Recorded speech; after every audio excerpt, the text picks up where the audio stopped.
Bonjour les amis et bienvenue dans ma nouvelle vidéo. Aujourd'hui, dans 5 minutes, pour un monument, nous allons parler d'un édifice que vous avez sans doute emprunté plusieurs fois dans le mois dernier, sans y faire trop attention, tant il est fondu dans notre paysage de Châtellerault. Il sert bien entendu à relier les Châtelleraudais. Il est le plus célèbre et le plus impressionnant de la ville.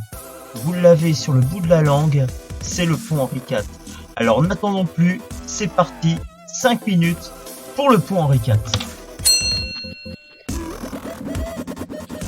Le pont Henri IV, c'est très simple, il est ici.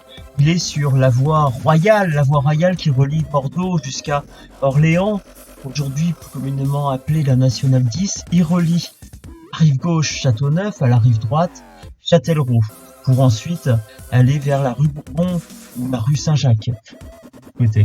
Il est appelé Pont Neuf, Grand Pont, Pont Sully. Il est l'un des plus beaux fleurons de l'architecture de la Renaissance.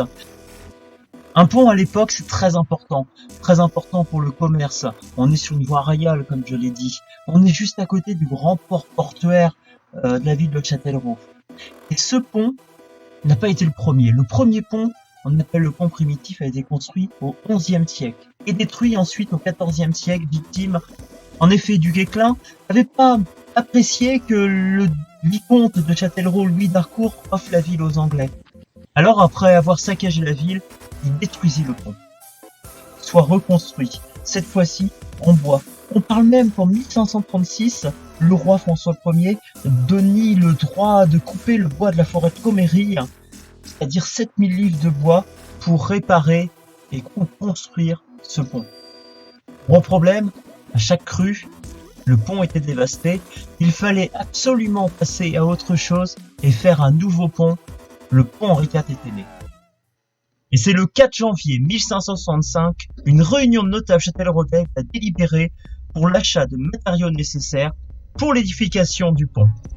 Et c'est pas loin de 8 architectes qui vont travailler sur ce pont, notamment Robert Blondin, dès juin 1575, puis le plus connu, en 1595, Charles-Androuet du Cerceau, à qui l'on doit l'hôtel Sully, non loin du pont. En 1599, une crue dévaste ce qu'il reste du pont en bois. Il n'y a plus de pont, les gens sont obligés de passer par bac. Et enfin en 1609, le grand pont est ouvert à la circulation. Les travaux s'achèveront en fait en 1611 et à partir de là, il prendra le nom de pont Henri IV à son inauguration en 1612. L'ouvrage est peu différent du plan initial. Seules les places à bâtir, c'est-à-dire les maisons et les boutiques, n'ont jamais été construites, ce qui explique la largeur des trottoirs qui seront élevés en 1784. Et oui, les majestueux 144 mètres de long, 20 mètres côté rive gauche, 21 mètres côté rive droite, une chaussée de 9 de large, des trottoirs de 5 mètres 65, 8 piles de 4 mètres d'épaisseur, des ouvertures de 9 mètres 85, il est le fleuron de l'architecture du style Renaissance. La tête de pont, dit le Châtelet, est constituée d'un pavillon central de style Renaissance, de 23 mètres de long. Ce bâtiment relie les deux grosses tours rondes de plus de 7 mètres qui existent encore, avec un passage de 4 mètres 30. Le pavillon central fermant le pont n'offrait en son centre un passage voûté accédant à un petit pont entouré de douves. Ce pont était vraiment conçu comme si c'était un château fort en son époque. Ce que l'on ne voit pas mais qui existe encore, ce sont les deux souterrains situés aux extrémités du pont. Ces deux souterrains ont servi de prison.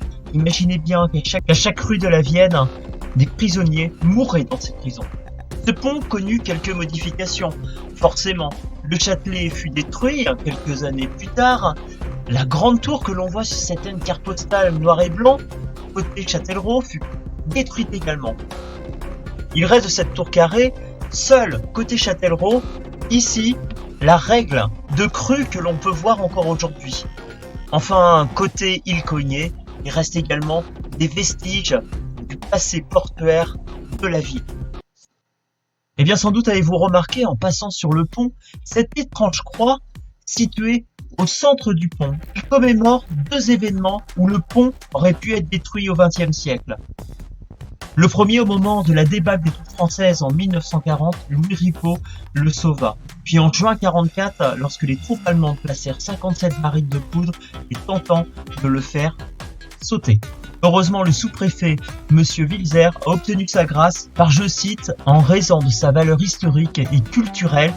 Deux plaques se trouvent en dessous de cette croix commémorant ces événements. Et bien voilà les amis, ça fait déjà 5 minutes que je parle de ce pont. Alors, merci de m'avoir suivi, mettez un petit pouce bleu si vous avez aimé, et puis à bientôt pour une nouvelle vidéo, 5 minutes, un monument. Love.